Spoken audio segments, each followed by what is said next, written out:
This lecture discusses capital budgeting. It examines tools that firms use to evaluate potential projects and investments. Accountants have developed a tool that we will examine. It is called the accounting rate of return. It is also referred to as the average rate of return. Because it was developed by accountants, it uses net income as part of its calculation. Finance people do not like to use net income in the investment evaluation tools that they have developed. They believe that net income can be manipulated. Therefore, they use after-tax cash flow in the investment tools that they develop. We will discuss three finance tools, which are payback periods, net present values and internal rates of return. Accounting rates of return and payback periods are non-discounting models. In other words, they do not involve the use of present values. On the other hand, net present values and internal rates of return involve discounting and use present values. We will first discuss the concept of present values.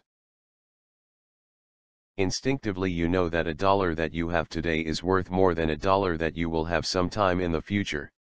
If you have a dollar today, you can put it in a bank, earn interest on it, and have more than a dollar in the future. The present value of a number tells you how much money you need to put in the bank today in order to have a specified amount in the bank sometime in the future. The present value interest factor tells you how much you have to put in the bank to have $1 at a specified time in the future. In order to get the present value interest factor, you divide 1 by an amount equal to 1 plus the interest rate that you will receive for one period taken to a power equal to the number of periods before you want your dollar. The slide gives you the formula for the present value interest factor. In that formula, D stands for the interest rate and N stands for the number of periods before you want to receive your dollar. You will find this formula on the slide at the bottom of any lump sum present value table. For example, if you want to have $1 at the end of a year, and your bank will pay you 10% interest for 1 year, then you need to deposit 90.909 cents at the start of the year. You get this amount by dividing 1 by 1.10. Let's test this amount. If you place 90.909 cents in the bank, you will receive interest of 9.09 cents. When you add the interest to the amount that you deposited, you will have 99.999 cents. This is not exactly $1 because we rounded. Let's do another example. This time let's figure out what we have to deposit in our bank to have $1 after 2 years. We will divide 1 by 1.10 squared. This will give us a present value interest factor of 82.6446 cents. If we deposit 82.6446 cents in our bank, we will receive 8.26446 cents in interest after 1 year. When we add the interest to the principal, we will have 90.90906 cents on deposit with our bank. If we leave this amount in our bank for another year, we will receive interest equal to 9.090906 cents. When we add the interest to our principal, we will have 99.999966 cents after 2 years. Again, this is not exactly $1 because we rounded. The situation where you receive a fixed amount every period for a given number of periods is called an annuity. If you wish to know the present value of an annuity of $1 a period for a given number of periods, you could calculate the present value interest factor for each of the dollars, or you could use the formula shown in the slide. Notice that the center of the formula contains the formula for the present value interest factor for $1 received sometime in the future. This is highlighted in yellow. You subtract that present value interest factor from 1 and then divide the result by the interest rate. Let's figure out the value of an annuity of $1 a year for 2 years at 10%. We know from our prior examples that the value of $1 1 year from now is 90.09 cents, and we know the value of $1 2 years from now is 82.6446 cents. If you add these two present values together, you see that the present value of such an annuity is $1.735536. If you use the formula for a present value interest factor for an annuity, you see that you get $1.73553719. The difference between the two numbers is due to rounding. We can test our answer. The present value interest factor for an annuity tells you how much you have to deposit with a bank in order to withdraw $1 at the end of each year of the annuity, and with the last withdrawal of $1, you have nothing left in the bank. If you deposit $1.73553719 with a bank, after 1 year you would receive interest of 17.355372 cents. When you add this interest to your principal, you would have $1.90.9091. After you withdraw $1, you would have 90.9091 cents left in the bank. After another year you would receive 9.0909 cents in interest. When you add this interest to your principal, you would have $1. After you withdraw $1, you would have nothing left in the bank. Therefore, you can see that we have calculated the correct present value interest factor for our annuity. Now we are going to talk about net present value. Whenever we evaluate an investment, we want to compare the value of our investment to the value of our payoff. We have a problem when doing that comparison.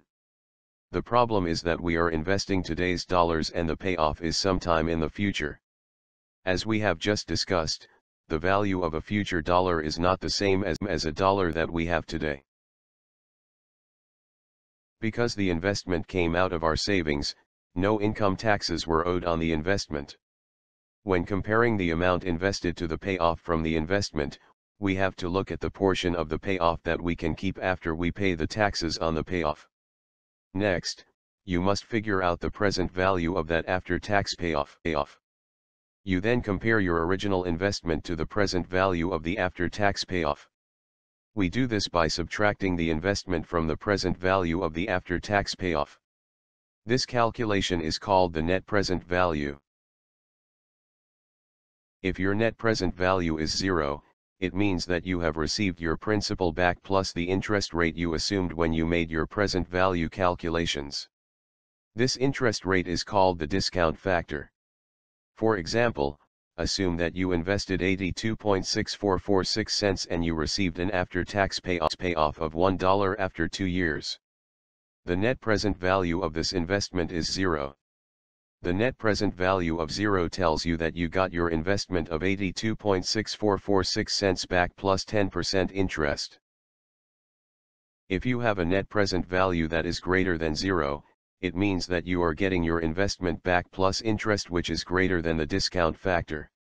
If you have a net present value that is less than 0, it means that you are getting a return on your investment that is lower than the discount factor.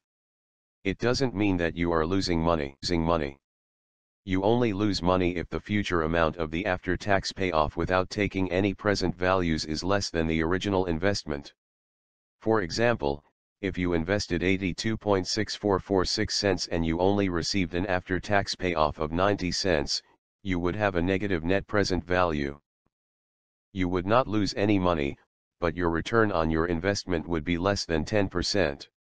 On the other hand, if you invested 82.6446 cents and you only received an after-tax payoff of 81 cents, you would have a negative net present value. Here you would suffer a loss, as you did not get your original investment back. The discount factor used in calculating the net present value is equal to the weighted average after-tax cost of a firm's capital. Your problems will specify the discount factor or the minimum return required in the problem. You will not need to calculate the discount factor that will be used. Remember that the net present value was developed by finance people and not accountants.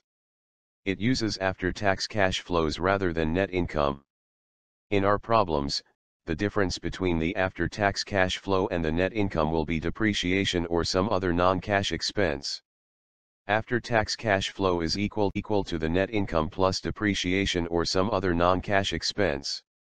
Similarly, net income is equal to the after-tax cash flow minus the depreciation. While it is true that depreciation does not cost any cash, it still is part of the calculation of the after-tax cash flow because it is a tax expense and it saves you money on your taxes. In real life, depreciation is specified as part of the Modified Accrual Cost Recovery System, which is called MACRS. Unless a problem specifies that MACRS should be used, you should just use the straight-line depreciation method that you learned in your financial accounting classes. Most books teach you to calculate the after-tax cash flow from an investment as shown in this slide. First, you start with your cash revenue, and then you subtract any cash expenses that you have. This gives you your before-tax cash flow.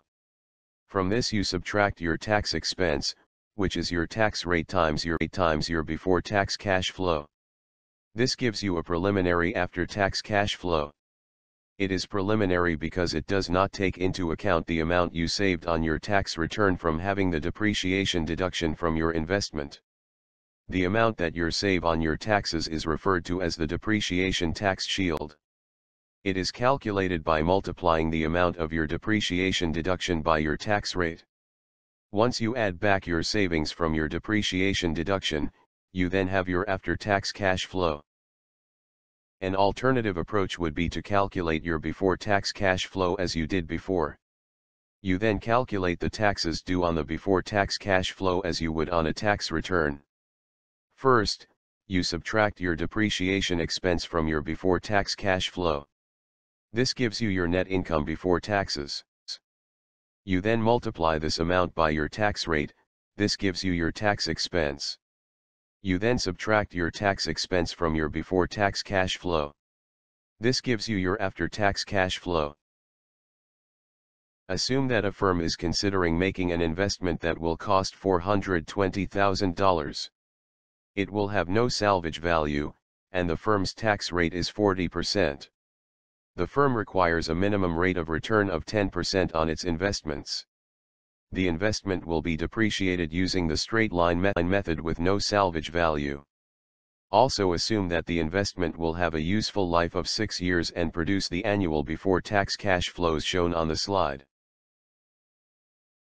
The investment will produce a depreciation deduction of $70,000 per year using the straight-line method with no salvage value. Calculating the depreciation tax shield produces the after-tax cash flow shown on the screen. You first subtract the taxes calculated on the before-tax cash flow. Remember that the firm's tax rate is 40%. The depreciation tax shield is calculated by multiplying the depreciation deduction of $70,000 by the tax rate of 40%. This produces a depreciation tax shield of $28,000, which is added back to the preliminary tax cash flow. This gives you the after-tax cash flow for each year. You could also calculate the after-tax cash flow by calculating the firm's tax expense for each year. This is done by subtracting the depreciation expense from the before-tax cash flow. This gives you the firm's net income before taxes, which you then multiply by the tax rate of 40%. This gives you the firm's tax expense for each year. You then subtract the tax expense for each year from the before-tax cash flow for that year. This gives you the firm's after-tax cash flow for a given year. Now that you have the investment's after-tax cash flow for each year, you then have to calculate the present value of that cash flow. You do this by multiplying the after-tax cash flow by the present value interest factor for each year. The present value interest factors shown on the screen were calculated using the formula that we discussed earlier, which was 1 divided by 1 plus the discount factor taken to the power equal to the number of years until the after-tax cash flow is received. Once you have the present values of all of the after-tax cash flows, you add them up and subtract the original investment of $420,000. This gives you the net present value of $100,957. Because the net present value is greater than 0, we know that the firm is receiving its investment back plus a return that is greater than 10%, but we don't know the amount of that return. It turns out that the return is approximately 18.1%. The investment in our example did not have a salvage value. We will now discuss how you would handle the investment if it did have a salvage value. You treat the salvage value as an additional cash flow that is received in the last year of the investment. It can be added to the last year's cash flow or it can be listed separately, but it would have the same present value interest factor as the cash flow for the investment's last year. Please remember that your calculation only includes the portion of the salvage value that your firm will keep after it pays taxes on the sale of the investment for the salvage value at the end of its life. Are there any taxes due when you sell your investment for its salvage value at the end of the investment's life? This depends on whether there is a gain from that sale. If you are depreciating the investment using an accounting depreciation method like the straight-line method, then there will be no gain because you are never allowed to depreciate the investment below its salvage value. So, it will always have a book value equal to its salvage value at the end of its useful life. When you sell an asset for its book value, there is no gain from the sale of the asset. Therefore, there are no taxes due on the sale of the investment for its salvage value. Thus the full salvage value is included in the net present value calculation. If, however, you were using MACRS, then you depreciated the asset down to zero. Thus it had no book value when it is sold for its salvage value at the end of its life, and the firm has a gain from the sale of the investment that is equal to the full amount of the salvage value. Therefore, if you are using MACRS, you have to subtract taxes from the salvage value before including it in the calculating of the net present value. We will now talk about the internal rate of return. The internal rate of return involves the same type of calculations as the net present value. With the net present value you are given the discount factor and you solve for the net present value. With the internal rate of return, you are given that the net present value is zero and you have to solve for the discount factor that produces that net present value of zero. Academics do not like the internal rate of return. They prefer to use the net present value because it is more theoretically sound. In business, however, the internal rate of return is more popular. We will now discuss the payback period. The payback period tells you how long it takes for you to get your money back after taxes. It is a simple tool, and it reflects the feeling that there is very little risk if you get your investment back quickly. For example, assume you can refinance your home mortgage for its remaining term at a lower mortgage rate than you are currently paying. If the refinancing will cost you $2,000, and the refinancing will lower your monthly payment by $200 per month, then it will only take you 10 months to get your money back. After that, you will have a lower monthly payment for the remainder of your mortgage. Under these circumstances, you may feel that there is little reason not to refinance your mortgage. Moreover, many managers are not interested in making investments that will not be recouped quickly because they feel that they will not hold the same position when the benefits are received and someone else will get the credit for and benefit from their investment. They prefer to make investments that will have a short payback period, for which they will receive the credit and benefit.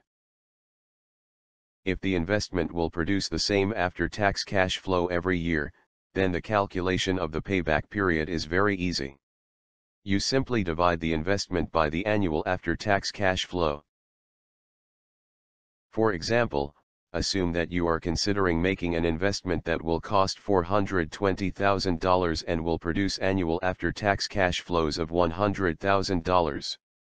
When you divide $420,000 by $100,000, you see that it will take 4.2 years to recoup your investment.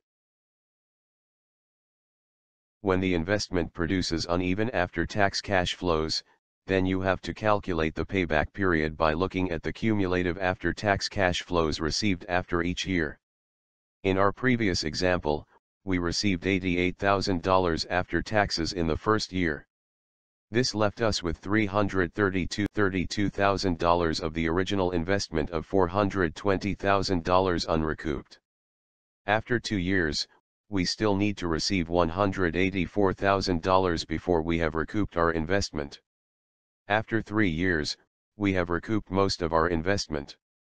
The fourth year produces $118,000 of after-tax cash flow, and we only need $6,000 of that cash flow in order to recoup our original investment. So we know that we need 3 years plus a portion of the fourth year in order to recoup our investment. All we need to do is to figure out the portion of the fourth year needed to complete the recoupment. That portion is equal to the $6,000 that we need in the fourth year divided by the total after-tax cash flow produced in the fourth year, which is equal to $118,000. Therefore we need a fraction of the fourth year equal to 6,000 divided by 118,000.